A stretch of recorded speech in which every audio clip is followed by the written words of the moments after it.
Assalomu alaykum azizlar. Hozir American Kindergarten'da 5-6 yoshlar uchun sinf xonasida turibmiz.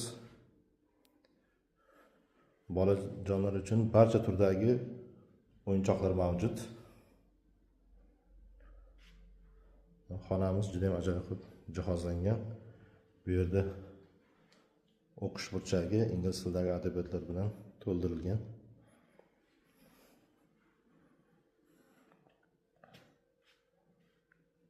Bizda asosiy yo'nalishimiz bu ingliz tilini o'rgatish emas, balki ingliz tili orqali mantiqiy fikrlash, tanqidiy fikrlash, ijtimoiy ko'nikmalar, insonlar bilan munosabatlar tarbiyani berish.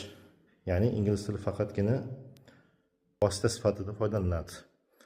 Shuningdek, agar kimdir ushbu bog'chamizda asosiy tarbiyachi, yordamchi tarbiyachi sifatida yoki administrator sifatida ishlamoqchi bo'lsa, hali ham bizda bo'sh o'rinlar mavjud.